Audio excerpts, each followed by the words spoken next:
Hello, Mysterious Ripley House gang. It is I, Minerva. I am back for episode 23 of the Mysterious Ripley House. Very quickly, I have an announcement to make. My company is going more back to normal and I have more work to do, which in the long run is a really good thing. It means that the world is going back to the way that it was before. And in order to balance, hanging out with you guys, but also doing my job, we are going to start doing Mysterious Ripley House episodes only on Tuesdays and Thursdays starting next week. So that way I can still hang out with you guys and we can finish the story to the bitter end. But we can, I can find that balance and space. And maybe that's good for you guys too. Maybe every day, Monday through Friday, is a little bit much for some of you guys. So this way you have time to catch up and still hang out with your family and all that good stuff. So Tuesdays and Thursdays from now on, but of course we will continue until Friday of this week doing it every day. That'll start next week and I'll remind you guys of that again on Friday.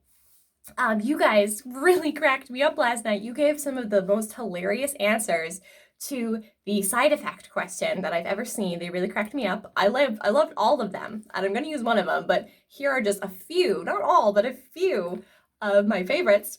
They should turn into talking bread. I liked that one a lot. They can't say the word and anymore. That would be way too mean to me. There's no way we're going to do that. That's hilarious. It makes everyone want to eat hot dogs. That's pretty great. And it turns them different colors. So I just wanted everyone else to be entertained by some of the great answers that were coming through there. I thought those were really awesome. But let's dive into the episode, shall we? I've been blithering on for about 2 minutes, so let's go. Let's dive right in.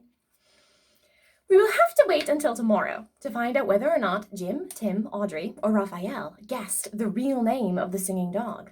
Today, we return to the adventures of Bianca and find out whether or not she released the tiny voice from the dangerous box. "Let me out," the small voice said again. Bianca was shocked. She jumped up and stared at the box. In her house, none of the boxes ever talked. "Who are you?" Bianca said. "Hector," the voice said. Hector?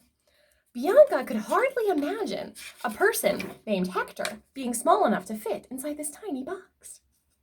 "What are you?" Bianca said. "That is a ridiculous question," said Hector. "Let me out." Bianca bit her lip. Now she had 2 reasons to let Hector out of the box. For one thing, she was sorry for him. Who wanted to be trapped in a box? For another, she was dying to find out what he was. Maybe he was an enchanted toad, or a talking teacup, or a gnome.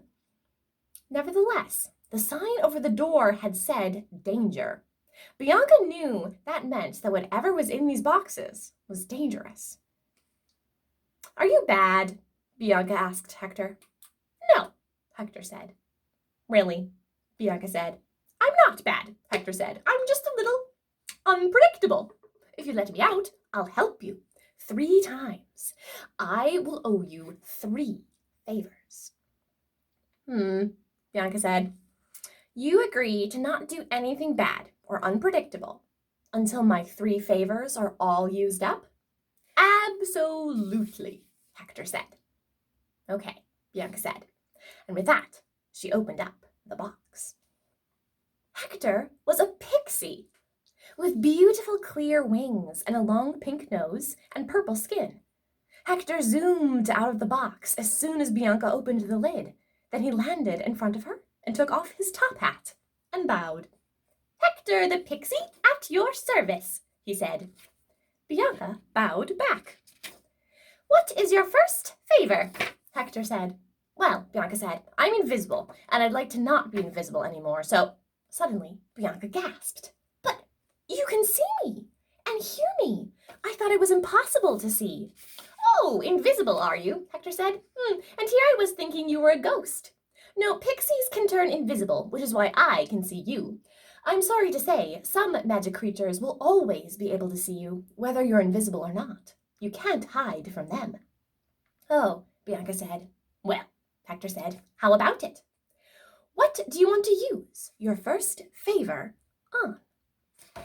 All right, my friends, that is the end of episode 23. And of course, you guys get to decide, write in your own answer of what you think Bianca should use one of her first 3 favors on. And that will tell us what happens next. And of course, tomorrow, do we go with Bianca or do we return to the other 3? So let us know.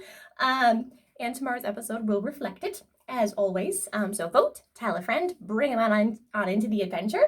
And your mission for the day, if you guys are bored and want to explore something new, find an old TV show that you've never watched before. There are a lot on YouTube or a lot of the streaming services, like maybe The Dick Van Dyke Show or I Love Lucy. And if you've never seen an old TV show from the 50s before, check with your parents and see what they maybe want to watch with you guys or anything like that. But I highly recommend The Dick Van Dyke Show. It's one of my favorites, and it's really great. It's a great time. So if you haven't watched that together, maybe that is your mission of the day.